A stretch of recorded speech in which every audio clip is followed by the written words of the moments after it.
नमस्कार, आप देख रहे हैं भारत अपडेट। मैं हूं आपके साथ ऋतु भंडारी। शुरुआत करते हैं जहां उत्तर प्रदेश 2027 का महासंग्राम अभी कोसों दूर है, लेकिन सियासी बिसात अभी से बिछनी शुरू हो चुकी है। बीजेपी सत्ता की हैट्रिक के मिशन पर है और इसी मिशन को धार देने के लिए संगठन से लेकर सरकार तक बड़े बदलाव किए जा रहे हैं। अब बीजेपी के राष्ट्रीय अध्यक्ष नितिन नवीन 2 दिवसीय दौरे पर लखनऊ पहुंच रहे हैं। सवाल सिर्फ इतना नहीं है कि वो बैठक करेंगे, बड़ा सवाल तो ये है कि क्या ये मिशन 2027 का ब्लूप्रिंट तैयार करने वाला दौरा है। एक तरफ बीजेपी ने प्रदेश अध्यक्ष पंकज चौधरी की नई टीम को तैयार कर दिया है। संगठन में कई बड़े फेरबदल कर दिए हैं। 6 क्षेत्रीय अध्यक्ष बदल दिए गए हैं। नई कार्यकारिणी का गठन कर दिया गया है। मंत्रिमंडल विस्तार हो चुका है। अब पंचायत चुनाव से पहले ओबीसी आरक्षण का रास्ता साफ करने के लिए समर्पित राज्य पिछड़ा वर्ग आयोग का गठन भी कर दिया गया। यानी कि संगठन, सरकार, सामाजिक समीकरण और चुनावी रणनीति, हर मोर्चे पर बीजेपी पूरी तरह से एक्टिव मोड पर नजर आ रही है। लेकिन इसी बीच एक ऐसा मुद्दा सामने आ चुका है जिसने बीजेपी की राजनीतिक चुनौतियों को बढ़ा दिया है। राम मंदिर में कथित चंदा घोटाले और दान में गड़बड़ी के आरोपों की जांच लगातार सुर्खियों में है। जांच एजेंसियां सक्रिय मोड पर हैं। कई गिरफ्तारियां हो चुकी है, बरामदगी हुई है और पूरे मामले ने विपक्ष को बीजेपी पर हमला करने का एक बहुत बड़ा मौका दे दिया।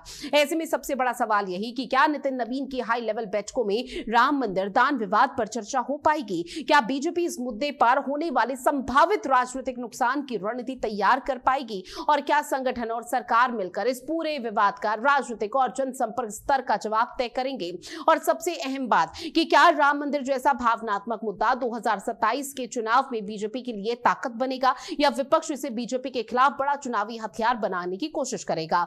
क्योंकि 2024 के लोकसभा चुनाव में अपेक्षित प्रदर्शन नहीं मिलने के बाद बीजेपी कोई भी यहां पर जोखिम लेने के मूड में फिलहाल दिखाई नहीं दे रही और एकमात्र यही वजह है कि संगठन में बड़े बदलाव, सरकार में संतुलन, सामाजिक समीकरण पर फोकस, ओबीसी कार्ड और अब शीर्ष नेतृत्व की लगातार बैठकों के जरिए मिशन 2027 को मजबूत करने की कोशिश तेज हो गई है।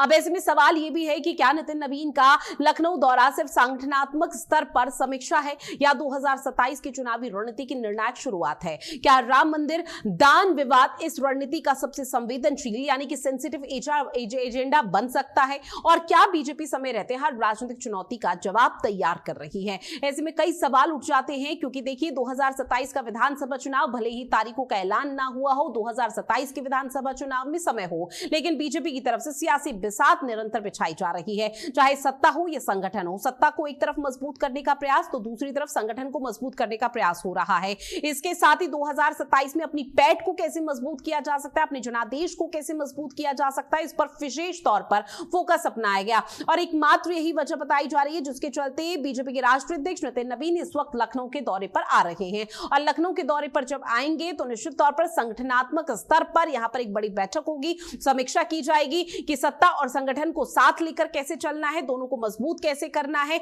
लोगों तक डबल इंजन सरकार की उपलब्धियों के बारे में कैसे पहुंचाना है। और इसके साथ ही हर किसी की नजरें अगर टिकी हैं तो वो इस बात पर टिकी हुई है कि जब राम मंदिर के मसले को लेकर क्या यहां पर नितिन नवीन की तरफ से डिस्कशन होगा, जब समीक्षा की जाएगी तो राम मंदिर दान चढ़ावा चोरी मामले 8 गिरफ्तारी, 4 यहां पर अधिकारी सस्पेंड, इसके साथ ही एसआईटी जो अभी तक इस पूरे मामले पर सिनेरियो देखने को मिला है, क्या उसको लेकर किसी तरह से चर्चा हो पाएगी? क्योंकि हर कोई ये जानना चाहता है कि अगर चर्चा होगी तो आने वाले समय में, क्योंकि देखिए जो अगर यहां पर विपक्ष की तरफ से मुद्दा उठाया जाएगा तो निश्चित तौर पर सत्ता पक्ष को आड़े हाथ लिया जाएगा। सत्ता पक्ष पर यह मुद्दा हावी पड़ सकता है क्योंकि यहां पर विपक्ष की भूमिका निभा रही समाजवादी पार्टी का सीधे तौर पर कहना है कि वो चुप तो नहीं रहेंगे, घर घर तक जाएंगे, लोगों को बताएंगे राम मंदिर को लेकर जिस तरह से ढिंडोरा बीजेपी की तरफ से पीटा गया था 2022 के चुनाव में, 2024 के चुनाव में और 2026 में जहां जहां जिन राज्यों में चुनाव हुए राम मंदिर के मुद्दे को उठाया गया। लेकिन विपक्ष का यह कहना है कि अब घर घर जाकर विशेष अभियान चलाएंगे जहां यह बताया जाएगा कि राम मंदिर में किस तरह से उनकी आस्था पर चोट पहुंचाई गई है, किस तरह से उनके चढ़ावे को चोरी कर लिया गया। यह सिर्फ पाप नहीं महापाप है और इसको लेकर कानूनी तौर पर जो शिकंजा कसा जा रहा है उसमें बीजेपी के लिए एक नैरेटिव ये भी सेट करने का प्रयास यहां पर विपक्षी पार्टी कर रही है कि यहां पर जो बड़े लोग हैं, जो बड़े अधिकारी जिन पर गाज गिरनी चाहिए उनको बख्शा जा रहा है, छोटी मछलियों को बहुत जल्दी जेल की सलाखों चाकू के पीछे डाल दिया गया, लेकिन इस पूरे मामले पर कुछ भी निष्पक्ष तरीके से कार्रवाई नहीं हो रही है। अब सबकी नजरें इस बात पर टिकी हुई है, जब नितिन नवीन यहां पर पहुंचेंगे राजधानी लखनऊ, समीक्षा बैठक करेंगे, अपनी पार्टी को मजबूत करने का प्रयास करेंगे, इसके साथ ही संगठन को मजबूत करने का प्रयास करेंगे। बूथ और मंडल स्तर पर कोशिश की जाएगी कार्यकर्ताओं को यहां पर मजबूत किया जा सके। कार्यकर्ताओं को मजबूत करने के साथ साथ जो बीजेपी की तमाम उपलब्धियां हैं वो जन जन तक पहुंचाई जा सके, और इसी को लेकर यहां पर जो चर्चा का सिलसिला है वो यहां पर देखने को मिल पाएगा। आज हम चर्चा की शुरुआत करते हैं और इसी मुद्दे पर तमाम ऐसे सवाल उठ जाते हैं जिसको लेकर हम सवालों के जवाब भी जानेंगे कि आखिर किस तरह से इस पूरे मामले पर जोरों से सियासत हो रही है। खास पैनल हमारे साथ जुड़ चुका है। हमारे साथ अशोक गुप्ता जी जुड़े हुए हैं, समाजवादी पार्टी के प्रवक्ता, और पंकज पांडे जी जुड़े हुए हैं, राजनीतिक विश्लेषक। दोनों का बहुत स्वागत भारत अपडेट में।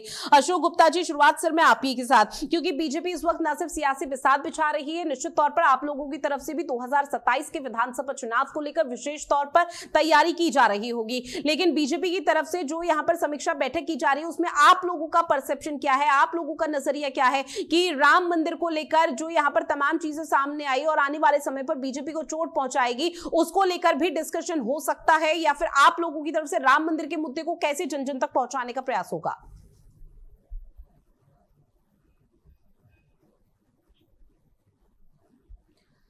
अशोक गुप्ता जी, आवाज पहुंच रही है सर आप तक?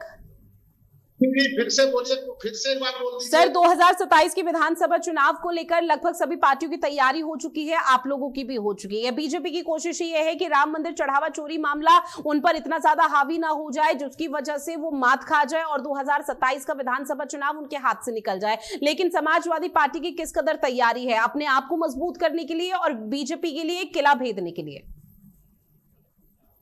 देखिए, आपका पूरा स्क्रीन नहीं आ रहा है, स्क्रीन आधी आ रही है। देखिए, आपका नाम क्या है? नाम नहीं दिख रहा है। भंडारी सर, रितु भंडारी जी। रितु हाँ, रितु जी। हाँ, देखिए, समाजवादी लोग लड़ाकू होते हैं, वो सदा तैयार रहते हैं। वो हर हाल में हर तरीके से जनता की सेवा करने के लिए 24 घंटा 365 दिन पूरे 5 वर्ष समाजवादी लोग तैयार रहते हैं। अब रही बात आई है चुनाव 2027 की जी, जिस तरीके से इनके आदरणीय राष्ट्रीय अध्यक्ष भारतीय जनता पार्टी के तीसरा बार कह रहे हैं कि तीसरी बार उत्तर प्रदेश में हम आएंगे और फूल का झंडा फहराएंगे, तो मैं आपके माध्यम से भारतीय जनता पार्टी से पूछना चाह रहा हूँ, प्रभु श्री राम तो हम सच्चे सनातनी समाजवादी हैं। हाँ। हम लोग प्रभु श्री राम पे विश्वास करते हैं, आस्था का विषय है, हम लोग उनको पूजते हैं, उनके शरण में रहते हैं। लेकिन भारतीय जनता पार्टी प्रभु राम के नाम पर चुनाव लड़ेगी, प्रभु राम के नाम पर जनता को गुमराह करेगी, प्रभु राम के नाम पर सरकार बनाएगी, प्रभु राम के नाम पर ट्रस्ट बनाएगी। लेकिन मैं आपके माध्यम से पूछना चाहता हूं कि पिछले लगभग 1 महीना से ये चोरी डकैती खुले हो गया है, लेकिन भारतीय जनता पार्टी के शासन के लोग, प्रशासन के लोग और आदरणीय मुख्यमंत्री उत्तर प्रदेश के एक भी काम नहीं किए हैं, एक भी अच्छे डकैत को नहीं पकड़े हैं। छोटे छोटे प्यादा को पकड़ करके बंद कर दिया गया है। आपके माध्यम से मैं पूछना चाहता हूं, क्या 5000 करोड़ रुपया से ज्यादा की मंदिर में चोरी हुई, प्रभु श्री राम के दरबार से चोरी हो गई है? क्या ये जो छोटे छोटे प्यादा पकड़े गए हैं, रिक्शा चलाने वाले, ठेला चलाने वाले, खुंचा चलाने वाले, ऑटो चलाने वाले, ड्राइवर, झाड़ू लगाने वाले, गेट खोलने वाले, क्या ये 5000 करोड़ रुपया क्या हजम कर पाएंगे? कतई नहीं। इसमें बहुत बड़ी बड़ी मछली है, जो बड़े खरिहार है, जो नागपुर से लेकर के और गुजरात तक बैठे हैं। ये पैसा चुनाव के लिए, देखिए, इन्होंने चंदा चोरी किया, इन्होंने जनता के अधिकार को चोरी किया, छात्रों के नौकरी को चोरी किया, किसानों के हक अधिकार को चोरी किया, आम आदमी को परेशान कर रखा है महंगाई से और भ्रष्टाचार से। और ये चुनाव की तैयारी में प्रभु श्री राम का पैसा भी लगाना चाह रहे थे, जो इनके ट्रस्ट के लोग हैं वो चोरी कर करके इनके यहाँ पहुंचा रहे थे। लेकिन ये 140 करोड़ सनातनी प्रभु श्री राम के भक्त हैं, और केवल हिंदुस्तान के 140 करोड़ नहीं, हमारे देश के केवल नहीं। ठीक है अशोक गुप्ता जी, एक बात और मैं यहाँ पर रखूंगी, जो बीजेपी की तरफ से भी सवाल उठाया जा रहा है। अशोक गुप्ता जी, आवाज पहुंच रही है सर? अशोक गुप्ता जी, प्रभु श्री राम को मानने वाले लोग हैं। एक एक पै का पैसा, एक एक पै वापस रखवा के मंदिर में तब मानेंगे। अभी एक सियाराम बैस, सियाराम गुप्ता है, 75 साल के हो रहे, वो बेचारे रोते घूम रहे हैं। उन्होंने अपनी पैतृक जमीन बेच करके 1 करोड़ रुपया प्रभु श्री राम के मंदिर के निर्माण के लिए लगाया था। आज वो भटक रहे बेचारे, वो तो रसीद भी दिखा रहे। 200 किलो चांदी जो हमारे सिंधी समाज के लोगों ने दिया था, शिलाएं दी थी, वो सारी शिलाएं गायब है। 1250 जो बहुत महत्वपूर्ण शिलाएं थी, वो शिलाएं गायब है। और तो और काक भुसंडी कौवा जिसको हम लोग पूछते हैं, वो भी गायब है। तो हर चीज वहां गायब है। और मिल कहाँ रहा है? गोबर में मिल रहा है, पुराने बक्सा में मिल रहा है, पुराने घर में मिल रहा है। तो इतना पर्याप्त नहीं है। एक एक पैसा, एक एक गहना प्रभु श्री राम का लाके इनको वापस रखना पड़ेगा। और यदि नहीं रखते हैं तो प्रभु श्री राम का अभी तो कानून का डंडा चल रहा है, विपक्षियों का डंडा चल रहा है, सनातनियों का डंडा चल रहा है, राम भक्तों का डंडा चल रहा है। और जिस दिन प्रभु श्री राम का डंडा चलेगा तो कोई बचा नहीं सकता है। और ये चोर, जितने चोर हैं, ये कोड़ी हो जाएंगे, अपंजे हो जाएंगे। बताओ, इस्तीफा दे दिया है, इस्तीफा देने के बाद मंदिर में क्यों बैठे? चंपत राय क्यों बैठे? अनिल मिश्रा क्यों बैठे? बताइए। अनिल मिश्रा होम्योपैथिक का डॉक्टर, उसके घर में अयोध्या में लिफ्ट लगी हुई है। बता दीजिए आपके शहर में कितने लिफ्ट लगे हैं? हमारे घर में नहीं लग पाए। और मुझे तो ठीक है भंडारी जी, मूल पैसों का चिंता है। हाँ। जो हम राम भक्त से पूछता है, मैं भी गया था प्रभु राम का दर्शन करने और मैं 51 रुपया गुप्त दान कराया था। अब मुझे अपने 51 रुपया का चिंता है कि जो मैं प्रभु श्री राम को दिया था, वो क्या कहते हैं, प्रभु श्री राम के काम आया कि नहीं आया?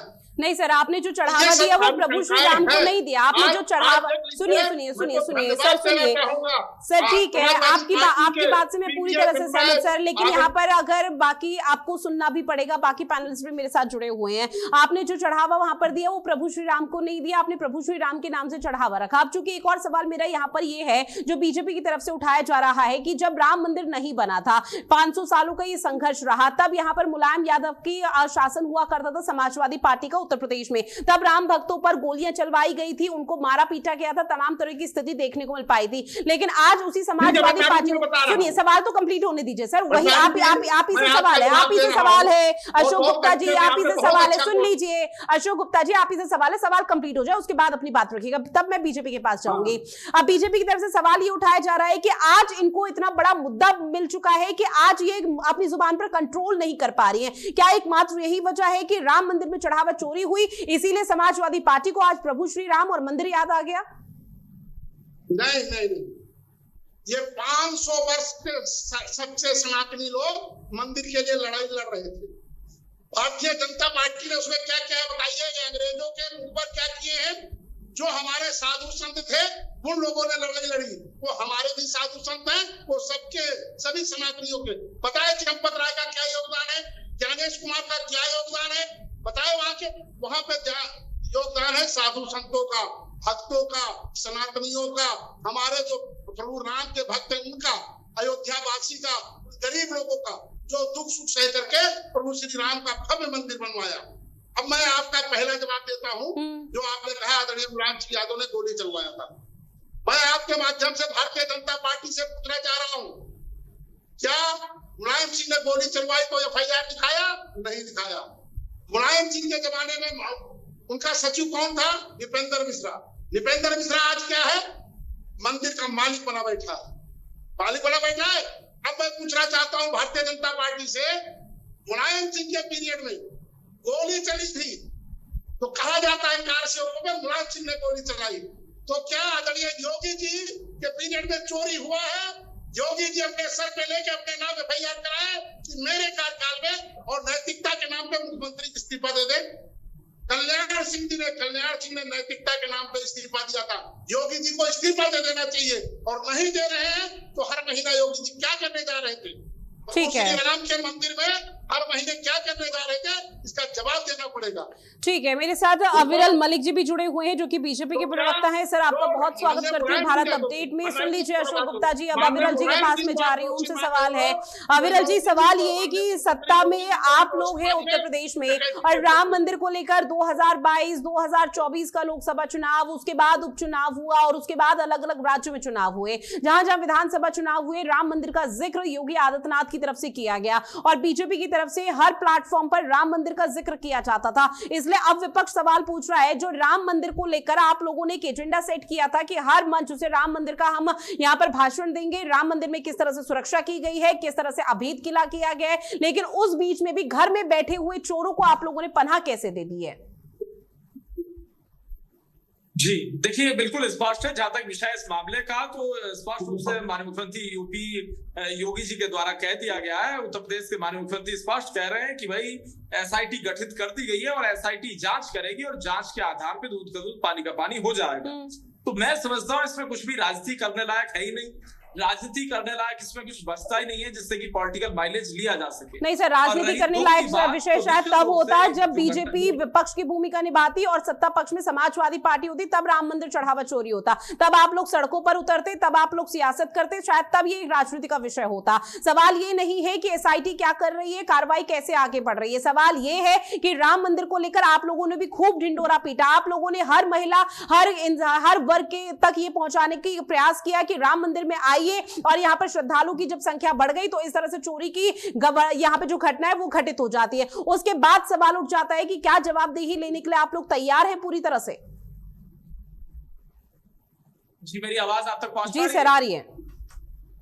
जी देखिए, बिल्कुल स्पष्ट है। जहां तक विषय एक तरीके से इस मामले का, तो निश्चित रूप से बहुत दुखद है, बहुत शर्मनाक है, बहुत निंदनीय है और सनातनियों की आस्था का विषय है। निश्चित रूप से इसकी जांच होनी चाहिए, इसलिए जांच हो भी रही है। एसआईटी की जांच पूर्ण रूप से हो रही है और जितने भी दोषी होंगे, आपराधिक प्रवृत्ति के लोग होंगे, जिस भी प्रकार के लोग हैं, सब पे कार्रवाई होनी चाहिए और निश्चित रूप से सब पे कार्रवाई होगी, किसी को नहीं बख्शा जाएगा। हमारा तो स्पष्ट रूप से कहना है, सब पे एक्शन होना चाहिए और जितने भी लोग इसमें इन्वॉल्व हैं, सारे लोग जेल जाए, सब पे कठोरतम कार्रवाई हो, कठोरतम एक्शन हो। ये बेहद आवश्यक है, बेहद महत्वपूर्ण है और निश्चित रूप से होगा, इसमें किसी रूप में दो राय नहीं। और जहां तक विषय विपक्ष का, विपक्ष को इसमें राजनीति करने की कोई आवश्यकता नहीं है, इसमें राजनीति नहीं करनी चाहिए और अगर फिर भी विपक्ष के द्वारा इसमें राजनीति की जाती है तो ये दुखद है, निंदनीय है और प्रदेश की जनता देख रही है। लेकिन हाँ, विपक्ष को सवाल उठाने का अधिकार है, सवाल उठाए, उसमें आपत्ति नहीं है, लेकिन एविडेंस और तथ्यों के साथ उठाए। अगर कोई तथ्य है तो निश्चित रूप से दे सकते हैं और एसआईटी के समक्ष रख सकते हैं। उन्हें संजय सिंह जी गए एसआईटी के समक्ष रखने, और फिर भी अगर लगता है एसआईटी नहीं सुन रही है तो हाई कोर्ट भी जा सकते हैं, सुप्रीम कोर्ट, एपेक्स कोर्ट भी जा सकते हैं, डिस्ट्रिक्ट कोर्ट जा सकते हैं, एनएचआरसी, एसएचआरसी जा सकते हैं। कहां ये नहीं जा सकते, सब जगह अप्रोच कर सकते हैं, विपक्ष को अधिकार है। दूसरी चीज, जहां तक विषय है, जो लोग हैं जिन्होंने इस प्रकार की घटना को अंजाम दिया, उन पे एक्शन होना चाहिए, उन पे कार्रवाई होनी चाहिए, क्योंकि सनातनियों की आस्था के साथ छेड़छाड़ और खिलवाड़ करने का प्रयास उनके द्वारा किया गया है और जो भी प्रत्यक्ष रूप से या परोक्ष रूप से इसमें इन्वॉल्व होंगे, सारे लोग जेल जाएंगे। इस बात की गारंटी मैं स्पष्ट रूप से आपके टीवी चैनल पे दे सकता हूं। ठीक है, पंकज पांडे जी आपके पास आते हुए, विपक्ष सीधे तौर पर आरोप लगा रहा है कि छोटी मछलियों को तो बहुत जल्दी यहां पर अंदर डाल दिया गया, जेल की सलाखों के पीछे उन पर कार्रवाई की जा रही है, तमाम तरह की स्थिति देखने को मिल पा रही है, लेकिन जब बात बड़े मगरमच्छों की आ जाती है तो तालाब को पूरी तरह से खाली कर दिया जाता है और उनको पनाह दी जा रही है। अब इस पूरे मामले को लेकर सर कैसे समझा जाए और आपका परसेप्शन क्या कहता है कि 2027 के विधानसभा चुनाव में जहां पर पंकज चौधरी की तरफ से, नितिन नवीन की तरफ से संगठन को मजबूत करने का प्रयास किया जा रहा है, वहां पर स्थिति क्या डगमगा सकती है इस मुद्दे को लेकर जब विपक्ष गरमाएगा?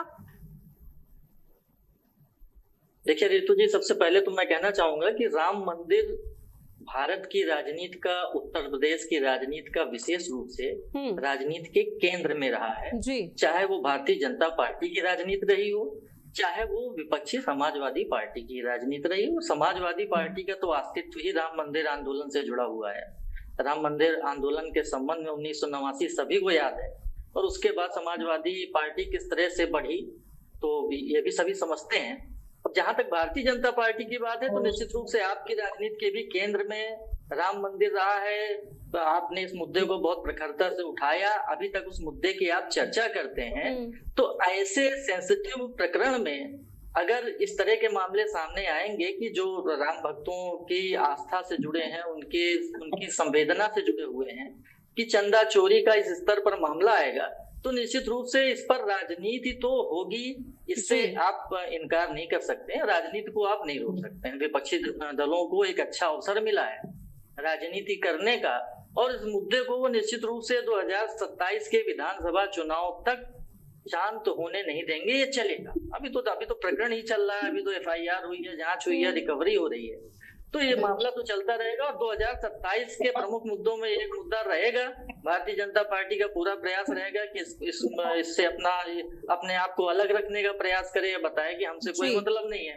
ये मामला तो ट्रस्ट का है, ट्रस्ट की तरफ से लापरवाही हुई है, जिसके कारण कुछ लालची लोगों से की तरफ से, लोभी लोगों की तरफ से ये कृत्य किया गया, और इसमें हमारा कोई लेना देना नहीं है। हमने तो मंदिर आंदोलन में भाग लिया और उसके बाद मंदिर बन गया, मंदिर बनवाने में हमने अपनी भूमिका निभाई, तो वो तो भारतीय जनता पार्टी का पक्ष तो ये रहेगा। लेकिन आप विपक्ष को कतई रोक नहीं सकते हैं इस मुद्दे को प्रखरता से उठाने के लिए। और आप देखिए, आपके आज डिबेट में ही समाजवादी पार्टी की तरफ से एक बड़ी ही रोचक बात निकल कर आई कि वो समाजवादी पार्टी जिसके संबंध में 1989 सभी को याद है, वो समाजवादी पार्टी आज सनातनी समाजवादी पार्टी हो चुकी है। उनके प्रवक्ता कह रहे थे कि हम सनातनी समाजवादी हैं।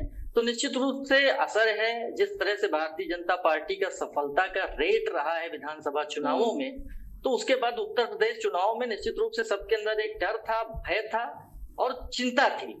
तो वो चिंता कुछ हद तक चंदा चोरी वाले मामले की ओर से दूर हो सकती है, और निश्चित रूप से इसमें राजनीति होगी और इस मुद्दे से भारतीय जनता पार्टी दूर नहीं रह सकती है। जहां तक 2027 के चुनाव की बात है, सबसे पहले मैं एक बात स्पष्ट करना चाहता हूँ। निश्चित रूप से आज जो आपकी डिबेट थी या नितिन नवीन जी के उत्तर प्रदेश दौरे के संबंध में थी, लखनऊ दौरे के संबंध में थी, लेकिन अशोक गुप्ता जी ने इसको पूरी तरह से हाईजैक कर लिया और राम मंदिर के चंदा चोरी प्रकरण के संबंध में डिबेट को केंद्रित कर दिया है।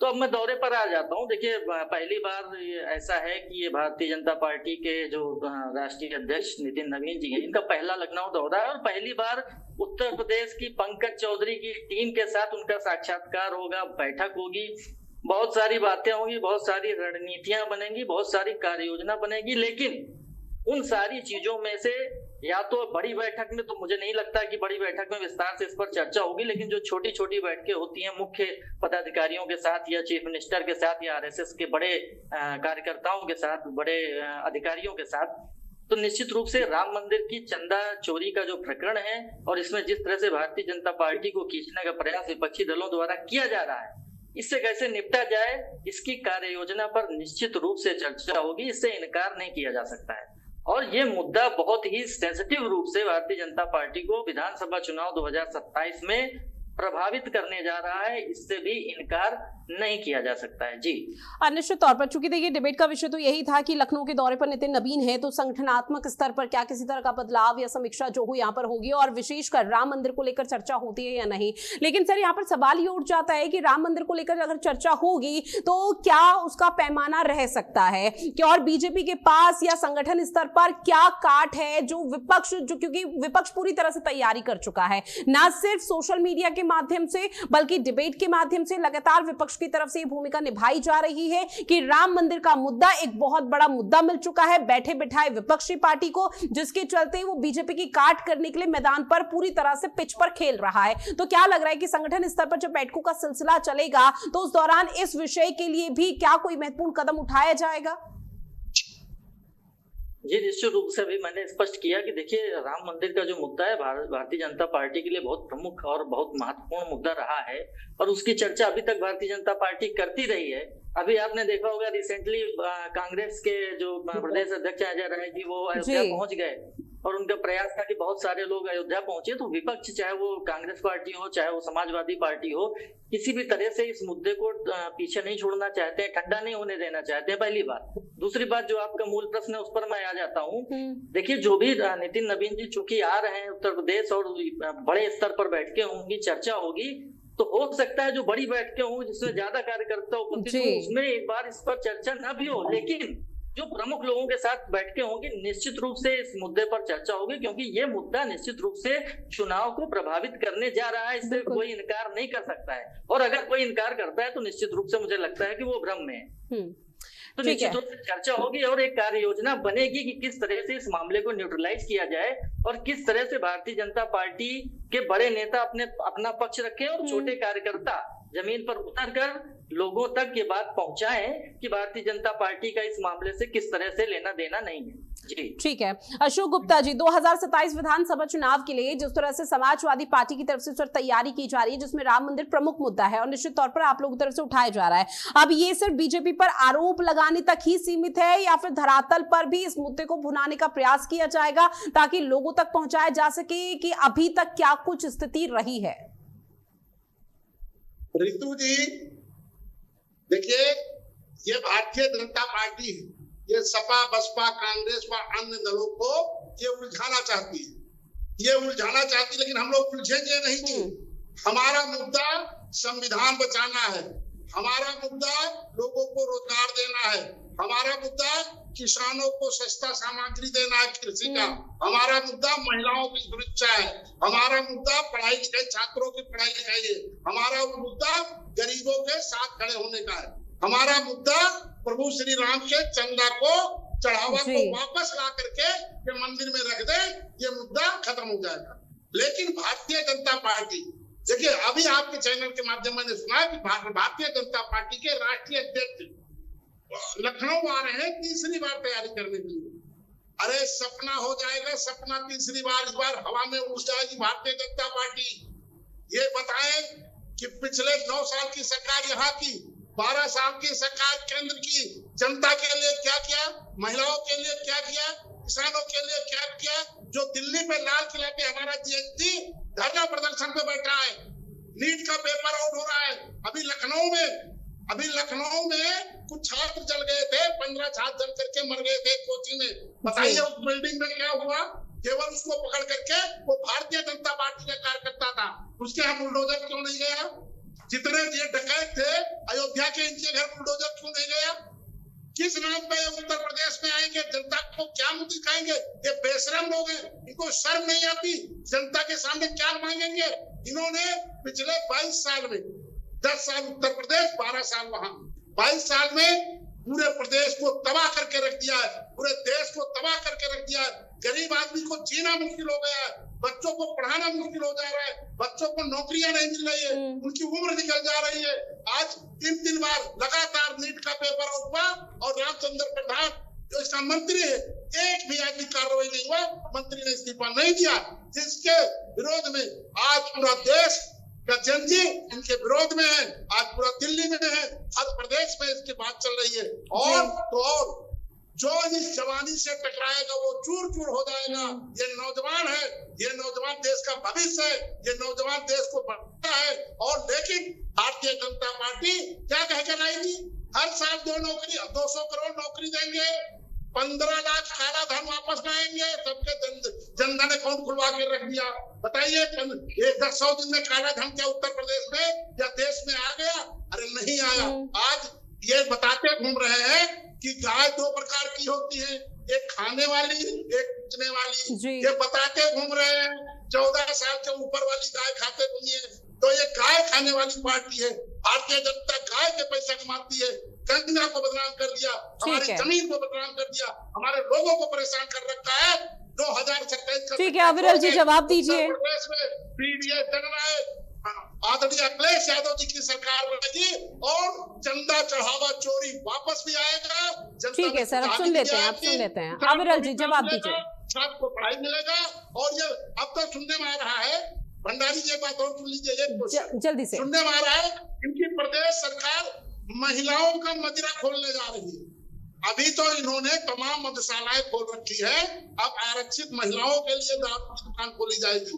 ये ऐसे लोग हैं, ये पूरे प्रदेश को, पूरे देश को नशे में रखना चाह रहे थे। ये वनस्पति वाले लोगों को अल्कोहल में उलझाना चाह रहे हैं। लेकिन हमारे देश का जनता नौजवान पीडीए आज पढ़ा लिखा हुआ है। कल आपने देखा होगा उत्तर प्रदेश में आदरणीय अखिलेश यादव जी का जन्मदिन मनाया गया, लाखों लाख लोग आए वहां पैर। ठीक है सर, अखिलेश यादव के जन्मदिन को लेकर अभी चर्चा नहीं है, क्योंकि आपने कहा कि उत्तर प्रदेश में महिलाओं के लिए। सुनिए एक तो अशोक गुप्ता जी, आपकी गाड़ी चलती है फिर चुप नहीं होते हैं। अशोक गुप्ता जी सुनिए, अशोक गुप्ता जी आवाज पहुंच रही है सर, अशोक गुप्ता जी आवाज पहुंच रही है मेरी, अशोक गुप्ता जी, अशोक गुप्ता जी आवाज पहुंच रही है। अशोक गुप्ता जी, ये कहाँ सुना आपने कि अब यहाँ पर महिलाओं के लिए शराब की दुकानें अलग से खोली जाएंगी? अरे सर, सोशल मीडिया पर सर, समाजवादी पार्टी के पर्सपेक्टिव को आप इस मंच से, भारत अपडेट के मंच से रख रहे हैं और आप सोशल मीडिया पर यकीन कर रहे हैं। सोशल मीडिया पर न जाने किस तरह की बातें सामने आती है। इससे पहले मध्य प्रदेश में इस तरह का मामला सामने आया था, आधिकारिक तौर पर ऐलान हुआ। आप लोगों से कम उम्मीद नहीं की जाती सर, जब आप इस तरह के प्लेटफॉर्म पर आए तो सोशल मीडिया का हवाला दिया जाए। रितु जी, आदरणीय अखिलेश यादव जी चोरी देखने नहीं गए थे, लेकिन चोरी हुई, डकैती अयोध्या में हो रही नहीं हो रही, अभी भी हो रही है। वो तीनों चोर वहीं बैठे हैं। वहां के वकील जो है, वहां के वकील, मैं धन्यवाद देना चाहूंगा अयोध्या फैजाबाद के वकीलों का, जो चक्का जाम करने का काम कर रहे हैं। उन्होंने बता दिया इन चोरों का हम केस भी नहीं लड़ेंगे। जैसे इसकी खुला है, यही 4 दिन के बाद देख लेना, ये दारू की दुकान फिर खोलने जा रहे हैं। ठीक है, नशा में चूर है भारतीय जनता पार्टी। ठीक है सर, ये जो सोशल मीडिया पर मनगढ़ंत चीजें वायरल हो रही हैं, उसके आधार पर कम से कम अपना पर्सपेक्टिव या समाजवादी पार्टी का परसेप्शन ना रखे तो ज्यादा बेहतर समाजवादी पार्टी के लिए होगा। इससे आप लोगों की इमेज पर सवाल उठेगा, बाकी किसी का कुछ नहीं जाएगा। अविरल जी जल्दी से जवाब दीजिए प्लीज। ठीक है अशोक गुप्ता जी, सुन लीजिए सर सुन लीजिए। ठीक है अशोक गुप्ता जी सुनिए आप। बना के रहेगा। ठीक है अविरल जी, आप अपनी बात रखिए। जी देखिए, जहां तक विषय एक तरीके से जो पर्टिकुलर चीज अशोक गुप्ता जी कह रहे थे, तो मैं समझता हूँ पूर्ण रूप से निराधार है और किसी प्रकार से इन चीजों में कोई दम नहीं है। और जहां तक विषय हमारी पार्टी का, हम तो इस चीज को लेकर बिल्कुल स्पष्ट है। हम मजबूती के साथ उत्तर प्रदेश का विकास कर रहे हैं और वर्ष 2027 में भारतीय जनता पार्टी की सरकार आ रही है और बड़ी मजबूती के साथ आ रही है। इसमें किसी रूप में कोई मैं समझता हूँ दो राय नहीं है। और जहां तक विषय है मजबूती के साथ सरकार आने का और क्यों आ रही है इस सवाल का, तो बिल्कुल स्पष्ट है। हमने विकास किया और गरीब, पीड़ित, शोषित, वंचित, दलित, आदिवासी, महिला, युवा, बेरोजगार, संत सबके हित में विकास किया। पूर्ण रूप से सबका साथ, सबका विकास, सबका विश्वास, सबका प्रयास, इस नारे को चरितार्थ करने का उत्तर प्रदेश में योगी जी के नेतृत्व में काम हुआ। जाट, गुर्जर, राजपूत, क्षत्रिय, वैश्य, हिंदू, मुस्लिम, सिख, ईसाई, जैन, बौद्ध, पारसी, सब जात, पंथ, समुदाय, मजहब, धर्म, भाषा, सबके लोग, सब लोगों का, सारे जिलों के लोगों का विकास हुआ, सारी तहसीलों के लोगों का विकास हुआ। उत्तर प्रदेश में 75 के 75 जिले, 403 की 403 विधानसभा, 80 के 80 लोकसभा क्षेत्रों में निश्चित रूप से हर सेक्टर में विकास हुआ है। चाहे एग्रीकल्चर सेक्टर हो, हेल्थ सेक्टर हो, एजुकेशन सेक्टर हो, या फिर एक तरीके से मैं समझता हूं जहां तक सिंचाई का विषय है, तो सिंचाई का बड़ा मुद्दा हुआ करता था। उस क्षेत्र की बात हो तो तमाम सारे विषयों में जिस प्रकार से काम हुआ, तो जनता पूर्ण रूप से भारतीय जनता पार्टी के साथ है, भारतीय जनता पार्टी के पक्ष में है और माननीय मुख्यमंत्री योगी जी के नेतृत्व के पक्ष में है। योगी जी की सरकार, भारतीय जनता पार्टी की सरकार वर्ष 2017 में बनी थी और सरकार गठन के पश्चात पहली कैबिनेट बैठक में 1-1 लाख रुपए तक का ऋण माफ करने का हमें वायदा किया था। और निश्चित रूप से हूबहू एक जो हमारी पहली कैबिनेट की बैठक हुई, उसमें लघु एवं सीमांत किसानों का 1-1 लाख रुपए तक का ऋण माफ हुआ और डंके की चोट पे हुआ। 36,000 करोड़ से ज्यादा का किसानों को लाभ हुआ और निश्चित रूप से लाखों किसानों को उससे जिस प्रकार से लाभ पहुंचा उस सबने देखा स्पष्ट रूप से।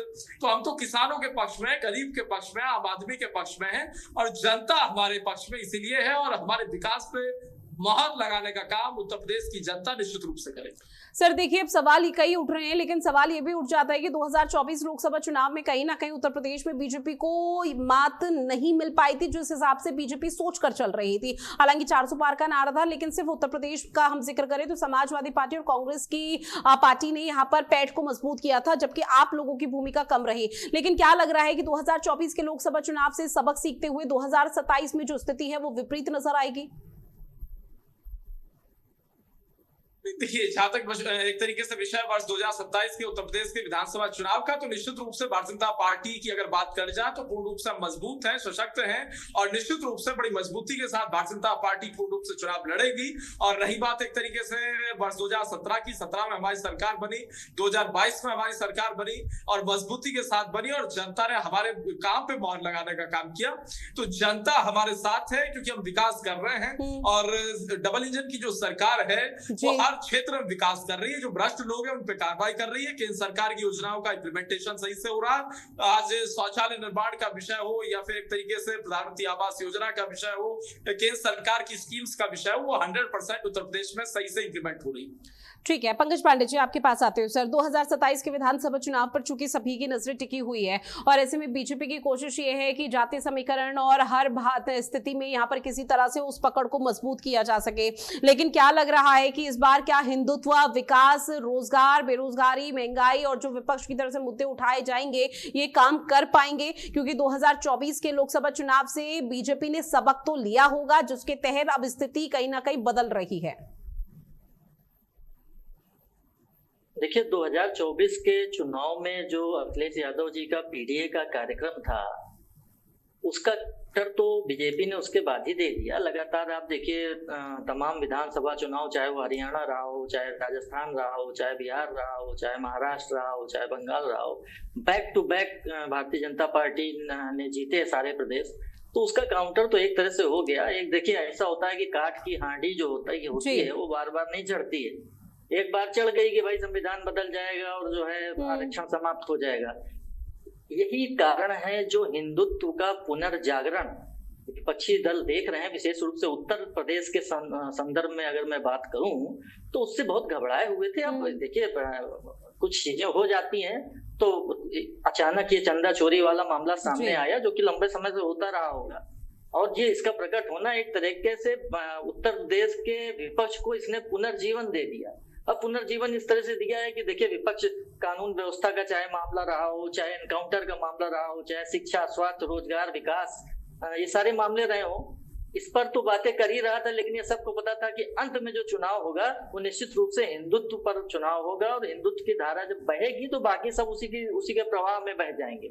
और ऐसा आपने देखा रिसेंटली सारे जो चुनाव रहे, सबका पैटर्न यही रहा। विशेष रूप से आप महाराष्ट्र का अगर मैं जिक्र कर दूं तो आप देखिए कि वहां पे कटोगे तो बटोगे और एक रहोगे तो सेफ रहोगे, ये नारे चले, और ये नारे ऐसे चले कि विपक्षी दल उड़ गए, शिवसेना यूबीटी साफ हो गई। तो निश्चित रूप से बंगाल में जो हुआ आपने देखा कि किस तरह से सुनामी आई।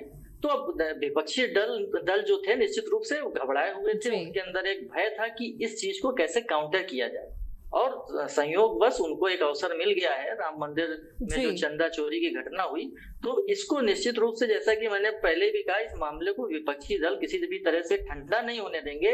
और आप देखिए, अब चीजें सामने दिखाई भी पड़ रही है किस तरह से समाजवादी पार्टी, जो कि राम मंदिर का हमेशा जिन्होंने विरोध किया, 1989 में उन्होंने किस तरह से कृत्य किया, गोलियां चलवाई, और उनका बेसिस ही रहा राम मंदिर आंदोलन का विरोध करना, उसी बेसिस पे समाजवादी पार्टी का अस्तित्व आज तक है। तो ऐसी पार्टी भी अब हनुमान जी के भंडारे की, जो है बड़े मंगल के भंडारे की फोटोएं जो है वो अखिलेश यादव जी शेयर करते हैं, और तमाम वो बातें करते हैं कि हम मंदिर बनवा रहे हैं। तमाम उनके प्रवक्ता कहते हैं कि हम इतने करोड़ों रुपए लगा के मंदिर बनवा रहे हैं, अपने पैसे से बनवा रहे हैं। और आज आपकी डिबेट में ही प्रवक्ता महोदय समाजवादी पार्टी के गुप्ता जी, उन्होंने कहा कि हम सनातनी समाजवादी हैं। तो निश्चित रूप से हिंदुत्व की जो धारा देश में बह रही है, उसका भय जो था, उस भय से लड़ने के लिए एक अस्त्र के रूप में चंदा चोरी का मामला मिल गया है, और इसको विपक्षी दल किसी भी कीमत पर ठंडा होने नहीं देंगे।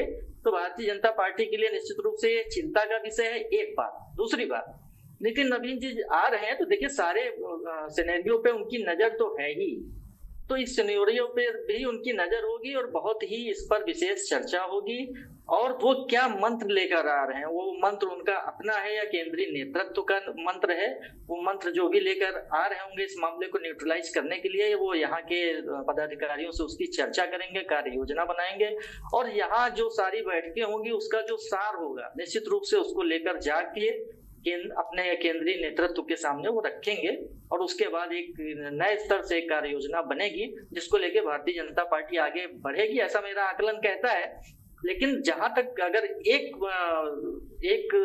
पंक्ति में कहना हो कि चंदा चोरी वाला जो मामला है, इसका क्या भविष्य होने वाला है, तो इसका भविष्य 2027 तक तो बिल्कुल निश्चित रूप से मामला जीवंत रहेगा। इस मामले को ठंडा होने नहीं दिया जाएगा। जी सर, चूंकि देखिए बीजेपी के राष्ट्रीय अध्यक्ष जब यहाँ पर जेपी नड्डा थे या उससे पहले तमाम जो दिग्गज थे, उनके शासन काल में हमने देखा कि किस तरह से बीजेपी अलग अलग राज्यों में जीत दर्ज की और उनके नाम एक उपलब्धि यहाँ पर देखने को मिल पाई।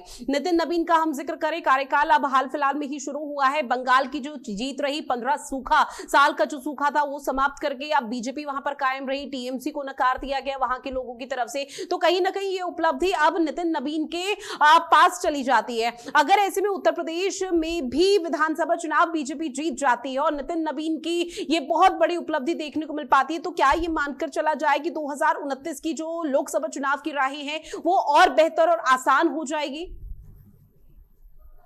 जी निश्चित रूप से आपने बहुत अच्छा प्रश्न कर दिया है। देखिए 2027 के ठीक बाद 2029 है और 2027 पर 2029 निर्भर करता है। उत्तर प्रदेश में जैसा प्रदर्शन भारतीय जनता पार्टी का रहेगा वो सामने आ जाएगा 2027 के परिणामों के बाद। वो 2029 का बेसिस बनेगा, उसी के आधार बनेगा, उसी के ऊपर 2029 की राहें चलेंगी। तो निश्चित रूप से पहली बात तो जो आपने कही कि नितिन नवीन जी ने उनके आते ही बंगाल का चुनाव जीत गए, तो इसका क्रेडिट उनको निश्चित रूप से जाएगा, क्योंकि भारतीय जनता पार्टी के वो अध्यक्ष है। लेकिन उसका पूरा क्रेडिट पश्चिम बंगाल के उन भारतीय जनता पार्टी के कार्यकर्ताओं को जाता है जिन्होंने 15 साल वहां लाठियां खाई, गोलियां खाई, महिलाओं के विरुद्ध अपराध हुए, जिनकी हत्याएं हुई, जो मारे गए, पीटे गए, उन पर जाता है। इसका क्रेडिट मैं किसी और को नहीं देना चाहूंगा। और जहां तक उत्तर प्रदेश की बात है तो निश्चित रूप से बंगाल से उत्तर प्रदेश की स्थितियां बिल्कुल अलग हैं।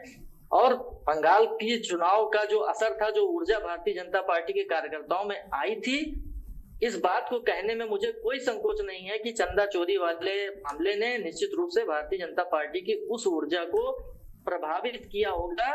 तो प्रयास यही है कि वो ऊर्जा फिर से कैसे भरी जाए और कैसे इस मामले में प्रभावी कार्रवाई करके लोगों को दिखा के और उनको एक संतोष दिया जाए कि देखिए हमने एक प्रभावी कार्रवाई किया और इसमें हमारी कोई लिप्तता नहीं है, ये कुछ लालची लोगों का काम है और उनके अगेंस्ट कार्रवाई भी हुई। सर, मैं एक और चीज आपसे समझूंगी, केंद्र कैबिनेट का विस्तार, केंद्र कैबिनेट के विस्तार पर सभी की नजरें टिकी हुई है कि किस तरह से फेरबदल होगा, कौन से नए चेहरे होंगे, कौन से पुराने चेहरों को सीधा बाहर का रास्ता दिखा दिया जाएगा। एग्जिट और यहाँ पर इनका रास्ता एंट्री को लेकर हर किसी की नजरें टिकी हुई है। लेकिन कहा यह भी जा रहा है, खबरें ये भी सामने आ रही कि नितिन नवीन जब लखनऊ के दौरे पर पहुंचेंगे तो समीक्षा बैठक के साथ साथ उन संभावित चेहरों के साथ भी बातचीत हो सकती है, चर्चा हो सकती है, जिनके नाम निरंतर सामने आ रहे हैं कि उत्तर प्रदेश से वो चेहरे जिन्हें सीधे तौर पर केंद्र में जगह मिल जाएगी। तो ये सब जो यहाँ पर चीजें हैं, इनको सिलसिलेवार तरीके से या हिरार्की अगर समझने की कोशिश करें तो क्या ये सब इसलिए है कि 2029 फतेह किया जा सके, लेकिन 2027 पर भी नजरें टिकी हुई हैं, इसीलिए उत्तर प्रदेश के कुछ चेहरे उठाए जा रहे सीधा केंद्र के रास्ते के लिए? जी निश्चित रूप से देखिए, इस समय केंद्रीय कैबिनेट में जो विस्तार की चर्चा चल रही है, उन चर्चाओं का इस समय चलना और कैबिनेट विस्तार अगर होता है तो इस समय विस्तार होना निश्चित रूप से उत्तर प्रदेश को ध्यान में रखकर एक कार्य योजना बनाई जाएगी, पहली बात। दूसरी बात, उत्तर प्रदेश का महत्व तो इसलिए बढ़ जाता है कि बहुत सारी लोकसभा की सीटें उत्तर प्रदेश से आती हैं, इतनी सीटें अन्य किसी राज्य में नहीं है। तो यहाँ पर अगर आप मजबूत हैं तो निश्चित रूप से केंद्र में आप मजबूत हो जाते हैं, पहली बात। दूसरी बात, 2024 में उत्तर प्रदेश में आप हारे एक तरह से, और उत्तर प्रदेश का हार का परिणाम यह हुआ कि आपको केंद्र में सरकार बनाने में दिक्कतें आई। शुरुआत में बहुत तरह के डाउट्स रहे, बहुत तरह की चिंताएं रही, हालांकि अब सरकार बड़ी मजबूत दिखाई पड़ रही है बहुत सारी चीजों के बाद।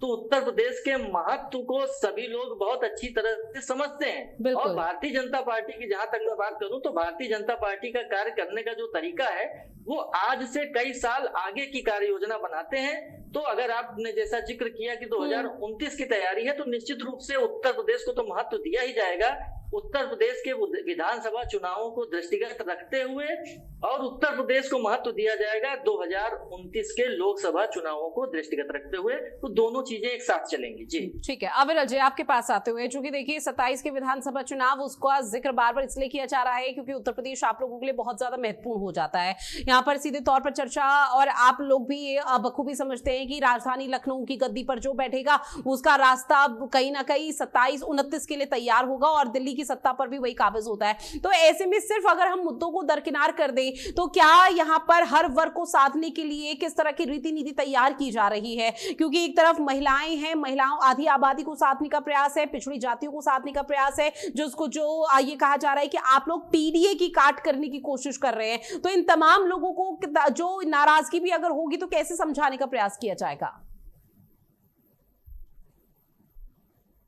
देखिए, हम तो स्पष्ट रूप से काम करने का एक तरीके से जो कर रहे हैं वो बिल्कुल स्पष्ट है। उत्तर प्रदेश में विकास हो रहा है और विकास की गंगा बहाने का पूर्ण रूप से काम किया जा रहा है। चौमुखी विकास हो रहा है और जिस तरीके से डेवलपमेंट हो रहा है, जनता क्या चाहती है? जनता चाहती है डेवलपमेंट हो, जनता चाहती है एम्प्लॉयमेंट मिले, एम्प्लॉयमेंट जनरेशन हो। जनता क्या चाहती है?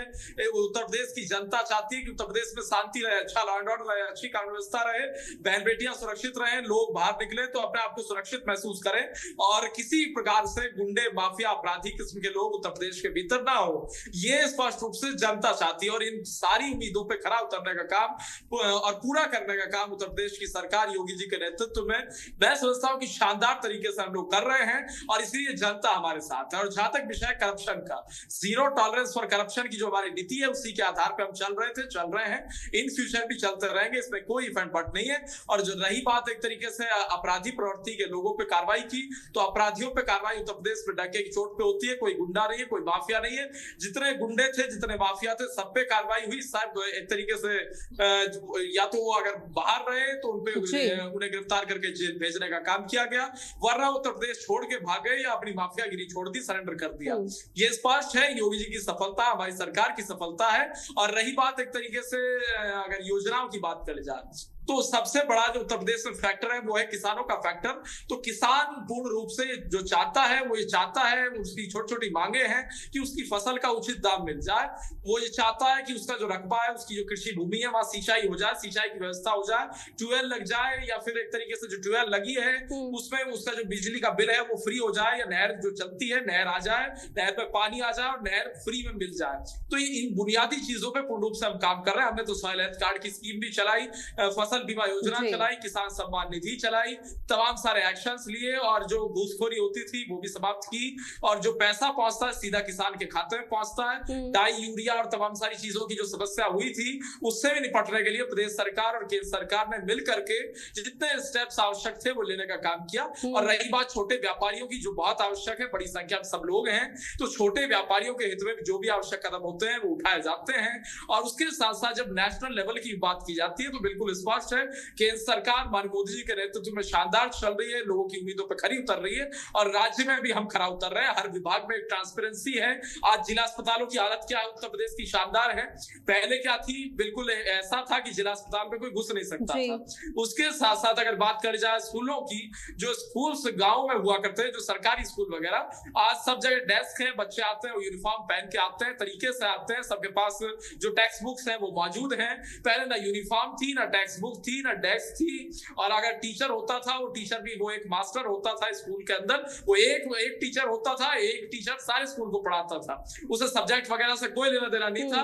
वो अगर कुछ करता था बिल्कुल स्पष्ट था, वो जितने सब्जेक्ट है सारे ऊपर से नीचे तक सारी छोटी बड़ी क्लासेस एक जगह बैठती थी और वो भी कुछ कट्टा बोरी लेके जाया करते थे। ये स्थिति थी। तो आज शानदार है, अच्छे स्मार्ट बोर्ड्स और तमाम सारी चीजें अपग्रेड हो रही है स्कूल्स। तो भारतीय जनता पार्टी कार्ड से सब संभव हुआ है। अब सिर्फ चूंकि देखिए घूम फिर के चीजें वहीं आ जाती है जहां पर विपक्ष अपने आप को मजबूत समझ रहा है, और वो राम मंदिर चढ़ावा चोरी वाला मामला है। इसको लेकर विपक्ष की कोशिश है कि वो आप लोगों की काट कर सके, आप लोगों के बारे में इमेज ऐसी और नैरेटिव सेट किया जा सके कि आप लोगों का भी हस्तक्षेप है। लेकिन अब ऐसे में अगर जनता आपसे सवाल पूछती है तो उसके जवाब देने के लिए आप तैयार हैं, और किस तरह से आप लोग जनता के बीच जाकर ये समझाने का प्रयास करेंगे कि जो भी दोषी है उस पर कार्रवाई होगी? नहीं, बिल्कुल देखिए, जो भी दोषी है उस पर कार्रवाई होगी। माननीय मुख्यमंत्री योगी जी ने भी स्पष्ट कहा, जो भी दोषी होगा उस पर कार्रवाई होगी, नंबर 1। नंबर 2, ये तो अपराधी लोग हैं, आपराधिक प्रवृत्ति के लोग हैं, जिसने भी ऐसा किया है, गलत किया है पूर्ण रूप से, वो जेल जाना चाहिए। और इस देश में क्या कुछ नहीं हुआ, इसी देश में कांग्रेस की सरकार थी। कांग्रेस की सरकार होते हुए इस देश में इंदिरा जी प्रधानमंत्री थी, उनके प्रधानमंत्री रहते हुए उन्हीं की हत्या हुई, निर्मम हत्या और दुखद हत्या उन्हीं के निवास पे हुई।